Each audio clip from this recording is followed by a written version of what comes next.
सोचिए, आप अपने परिवार के साथ पहाड़ों की खूबसूरती देखने गए हो, खुली हवा में चैन की सांस लेना चाहते हो।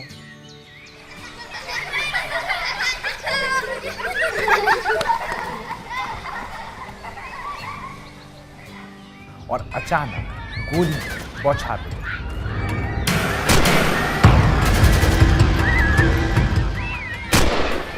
कोई पूछे तुम कौन हो, किस धर्म के हो तुम, और सिर्फ हिंदू होने की सजा में गोलियों से भून दिया जाए।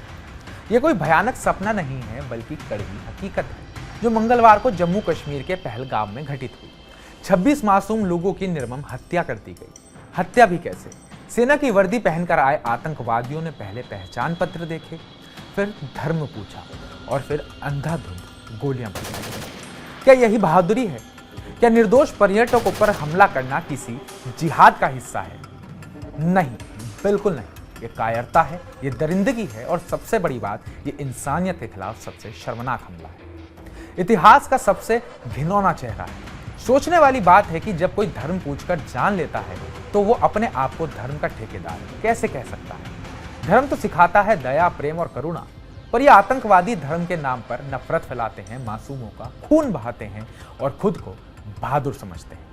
कार आतंकवादी इतनी हिम्मत नहीं रखते कि सेना से सामना कर सके, इसलिए मासूम बच्चों, महिलाओं, बुजुर्गों और पर्यटकों पर हमला किया जाता है। यह आतंक नहीं, यह कायरता का सबसे गंदा उदाहरण है। पहलगाम हमले के बाद सेना का अब ताबड़तोड़ एक्शन जारी है।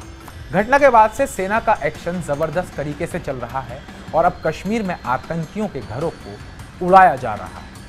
पुलवामा के मुराना में जैश ए मोहम्मद के आतंकी एहसान उल हक का घर विस्फोट कर उड़ा दिया गया है। ये वही एहसान है जिसने साल 2018 में पाकिस्तान जाकर आतंक की ट्रेनिंग ली। पुलवामा के काचीपोरा इलाके में लश्कर के आतंकी हारिस अहमद का भी घर ध्वस्त कर दिया गया है। वहीं कुलगाम जिले में हथियार और गोला बारूद के साथ 2 लोगों को गिरफ्तार कर लिया गया है।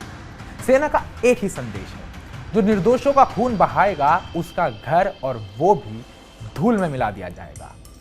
पहलगाम हमले की जिम्मेदारी पाकिस्तानी आतंकी संगठन लश्कर ए तैयबा के फ्रंट रेजिडेंस फ्रंट यानी कि TRF ने ली है। साफ है कि इस हमले के पीछे भी पाकिस्तान की आतंकवाद फैक्ट्री का हाथ है। पाकिस्तान भले ही दुनिया के सामने खुद को बेचारा दिखाए, लेकिन उसकी सरजमी आज भी आतंकियों की जन्नत बनी हुई है। यही TRF, वही लश्कर, वही सोच जो सिर्फ खून खराबा जानती है। ना कोई आदर्श, ना कोई सिद्धांत, सिर्फ नफरत, सिर्फ बर्बादी।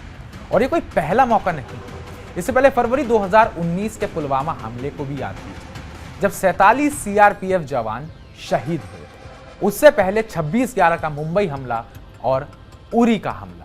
आज भी वही नफरत का जहर, वही पाकिस्तान प्रायोजित आतंकवाद। लेकिन अब भारत एक्शन ले रहा है।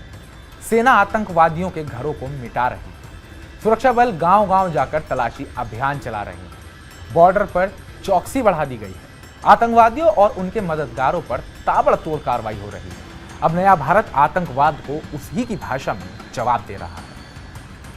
अब बात सिर्फ निंदा की नहीं है, अब बात है जवाब की। पर एक सवाल आज भी ज्यों के त्यों खड़ा है। कब तक मासूम लोग आतंकवाद की भेंट चढ़ते रहेंगे?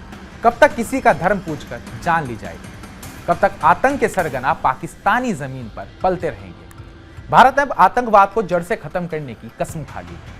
हर आतंकवादी को एक एक कर पकड़कर या तो जेल में या जमीन में मिलाया जाएगा। अब ना कोई डर, ना कोई समझौता, बस एक ही नारा है, देश के दुश्मनों को माफ नहीं किया जाएगा। और इस बात को भारत के प्रधानमंत्री नरेंद्र मोदी ने कड़े शब्दों में पूरी दुनिया के सामने कह दिया है। आइए पहले सुनते हैं नरेंद्र मोदी ने क्या कहा।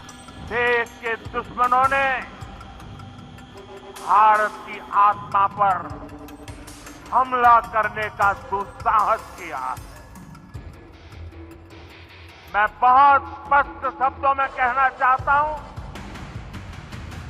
जिन्होंने ये हमला किया है, उन आतंकियों को और इस हमले की साजिश रचने वालों को उनकी कल्पना से भी बड़ी सजा मिलेगी। सजा मिलकर के रहेगी।